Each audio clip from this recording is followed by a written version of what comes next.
Hi, welcome to first virtual computer class of class 8. Today we will discuss about first part of Excel formula and function. অষ্টম শ্রেণীর প্রথম virtual computer ক্লাসে সবাইকে স্বাগত। আজ আমরা এক্সেলের ফর্মুলা ও ফাংশনের প্রথম অংশ নিয়ে আলোচনা করব। আমরা ইতিমধ্যে জেনেছি এক্সেল একটি স্প্রেডশিট সফটওয়্যার, যে সফটওয়্যারে ডেটাকে রো এবং কলামের ট্যাবুলার ফর্ম বা গ্রিড ফর্মে রিপ্রেজেন্ট করা হয়। We already know Excel is a spreadsheet software where data is represented in tabular form consisting of row and column. MS Excel 2010 এর প্রতি এক্সেল শীটে 65,536টি রো এবং 256টি কলাম থাকে। Each worksheet of MS Excel 2010 consists of 65,536 rows and 256 column. এবার জেনে নিন sell কাকে বলে। রো এবং কলামের ইন্টারসেকশনকে বলা হয় সেল। একটা সেলকে কলাম নেম ও রো নাম্বারের কম্বিনেশনে প্রকাশ করা হয়। রো গুলিকে 1 2 3 5 7 ইত্যাদি সংখ্যার মাধ্যমে রিপ্রেজেন্ট করা হয় এবং কলামগুলিকে A B C Z A A B ইত্যাদি অ্যালফাবেট দিয়ে রিপ্রেজেন্ট করা হয়। অর্থাৎ একটি সেলের নাম A2 হলে সেই সেলটি এ কলাম ও 2 নম্বর রো এর ইন্টারসেকশনে গঠিত হয়েছে। অর্থাৎ a cell can be identified by row number and column name. Rows are denoted by number 1 2 3 and column are represented by alphabet A B C A A B.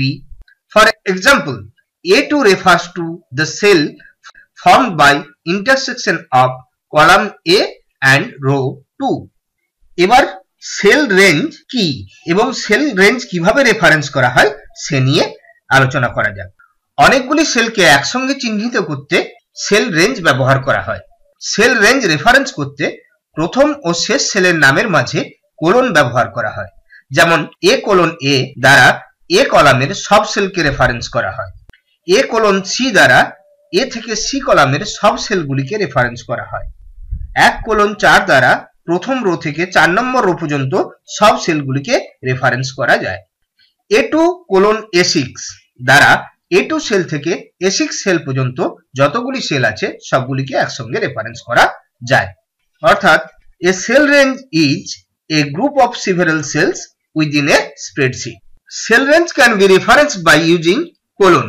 Some example of cell range are A colon A refers to all cells in column A. A colon C refers to all the cells from column A to column C. 1 colon 1 refers to all the cells in row 1. 1 colon 4 refers to all the cells from row 1 to row 4. A2 colon A6 refers to all cells between A2 and A6. এই cell reference গুলিকে কতগুলি ভাগে ভাগ করা হয়েছে। ভাগগুলি হলো relative reference, absolute reference এবং mixed reference. There are 3 types of cell reference, namely relative reference, absolute reference and mixed reference. এবার জেনে নিই রিলেটিভ রেফারেন্স কখন ব্যবহার করা হয়।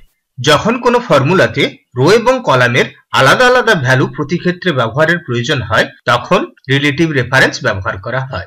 মনে করো কোনো পরীক্ষায় 7টি সাবজেক্টে তোমাদের প্রাপ্ত নম্বরের টোটাল এক্সেলের সূত্র দিয়ে আমরা নির্ণয় করতে চাই।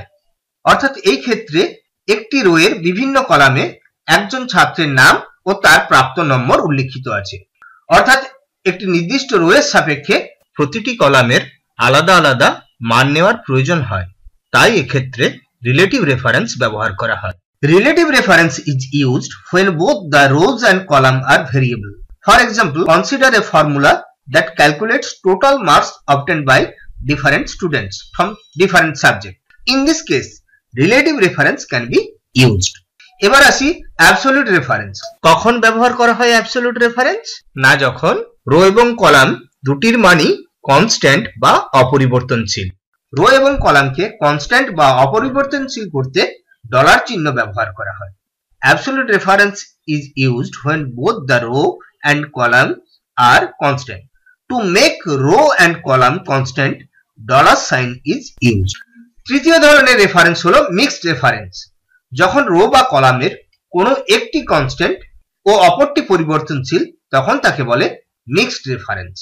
যেমন যখন আমরা গুণের নামতা লিখি তখন যে সংখ্যার নামতা আমরা লিখছি সেটি স্থির থাকে আর অন্য ঘরগুলি বদলে যায়। এটি মিক্সড রেফারেন্সের একটি সহজ উদাহরণ। Mixed reference is used when either row or column is kept to be constant. For example, consider a formula to create a multiplication table. আজ এই পর্যন্তই।